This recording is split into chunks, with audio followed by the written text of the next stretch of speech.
Allô, bonjour. Oui, bonjour. Oui. Est-ce que je pourrais parler avec un pasteur, s'il vous plaît? Voilà, je suis le nouveau pasteur. D'accord. Je viens d'arriver à l'église, donc je vous écoute. D'accord. En fait, ça serait juste pour vous poser des questions religieuses. Mais bien sûr, D'accord. En fait, j'aimerais savoir aujourd'hui, qui sont les enfants d'Israël? les enfants d'Israël, c'est une question très théologique. Ça renvoie à l'épître de Paul aux Romains. Et donc, aujourd'hui, alors tout est question d'interprétation. Hein. Je ne prétends pas dans ma réponse vous dire que c'est la seule, la vraie, l'unique. Mhm. C'est simplement mon interprétation et la façon dont je comprends des choses assez compliquées quand même aussi, il faut le dire. D'accord. Il y a des choses plus simples dans la Bible, euh, mais pour moi, il y a euh, d'abord la première alliance euh, de Dieu avec Israël. Mhm. C'est Moïse qui reçoit la loi, et un peuple se constitue autour de cette alliance qui n'est pas que obéissance à la loi, qui est aussi une relation avec Dieu. D'accord. Donc, mais ce peuple-là s'appelle le peuple hébreu d'abord, puis le peuple juif. C'est même Mhm. c'est l'histoire qui euh, se fait. Cette alliance commence avec Moïse et s'achève avec la venue de Jésus. Et donc cette première alliance-là, elle concerne le peuple d'Israël en tant que nation, vous voyez, en tant que peuple qui est localisé à Jérusalem et dans le pays d'Israël. Donc Mhm.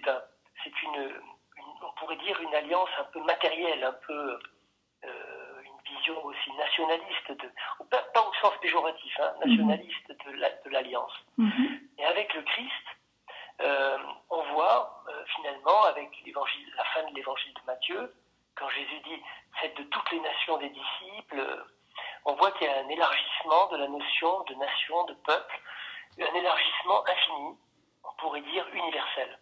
D'accord. Et donc, quand l'apôtre Paul, dans l'épître aux Romains, va parler du peuple juif et qu'il va revisiter un peu cette notion, eh bien, il va parler finalement de l'ouverture que le peuple de Dieu aujourd'hui, le nouvel Israël, Mhm. c'est tous ceux qui s'attachent personnellement à Jésus-Christ. D'accord. Il n'y a plus de vision nationalisée d'Israël, seulement une vision universalisée, si je peux dire. J'espère que je ne suis pas trop compliqué dans ma réponse. Non, non, je comprends. Je comprends. Voilà, et donc je répondrai comme ça à votre question. Dans la deuxième alliance, dans la nouvelle alliance, eh bien, le peuple d'Israël, c'est le peuple des croyants, D'accord. ceux qui s'attachent à Jésus. D'accord. Donc, est-ce que l'Église considère aujourd'hui que le peuple dit juif, aujourd'hui, est-ce qu'il fait partie de l'Alliance d'Israël?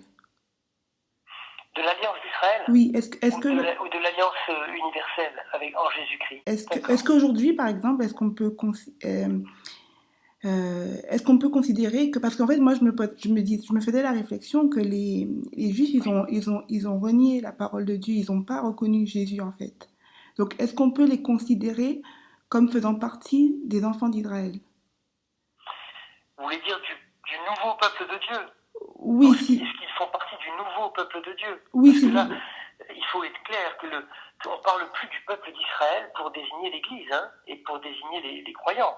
On parle de l'Église. Vous voyez d'accord. ce que je veux dire? Ouais, Donc le nouvel Israël, c'est ouais. l'Église. D'accord, C'est ben, l'Église de Dieu. d'accord. Donc, du coup, ben, d'accord, on va parler comme ça. Donc, du coup, est-ce que les Juifs font partie du nouveau Israël? Voilà. Alors, on entre dans la nouvelle alliance que par le Christ, D'accord, ok. que par la foi en Christ. Mais dans l'Épître aux Romains, Paul précise que Dieu n'abandonne pas ses promesses. Mhm, Donc les promesses qu'il a faites à Israël, à l'Israël ancien avec Moïse, mhm. il ne les renie pas, simplement il en réserve un accomplissement qui nous échappe, que nous ne connaissons pas, nous. Alors, D'accord. on ne peut pas dire que le peuple d'Israël actuel est condamné, oublié, perdu. Mhm, Ça, moi, je ne le dirais pas. Je dirais que Dieu a un plan mhm, pour ce petit peuple qui est resté là et qui aujourd'hui se trouve un peu partout sur la terre. Il n'est pas seulement en Israël, hein. Oui, bien sûr. Il y a des juifs un peu partout. Mhm. Eh bien, Dieu a un plan pour ce peuple qui doit être, qui s'accomplira le moment venu. Mais nous l'ignorons, nous ne connaissons pas. Et ça, c'est, relisez l'épître de Paul aux Romains, et vous pourrez voir un petit peu que Dieu réserve quelque chose, mais quelque chose que nous ne connaissons pas. Alors, la conclusion de ça, c'est que pratiquement, il ne faut surtout pas condamner l'Israël actuel, en disant ils ont rejeté le Christ, ils sont condamnés. Non, il ne faut pas parler comme ça. Moi, je ne parle pas comme ça, en tout cas, du peuple d'Israël actuel. Je considère plutôt qu'il y a un projet de Dieu pour eux, pour l'avenir. D'accord. En fait, vous considérez qu'il y a le nouveau... Enfin, si j'ai bien compris, il y a l'ancien Israël qui fait référence au peuple juif et le nouveau Israël qui comprend les croyants qui ont reconnu Jésus. Oui. D'accord. D'accord. Ok. Ben en fait, c'est ça que je me faisais... Parce que je me disais que c'était quand même assez particulier de considérer que que les Juifs fassent partie des enfants d'Israël alors qu'ils n'ont pas reconnu, Jésus, en fait. Donc... Voilà, c'est pour ça que je voulais vous poser la question pour comprendre un peu la vision de l'Église par rapport à ça.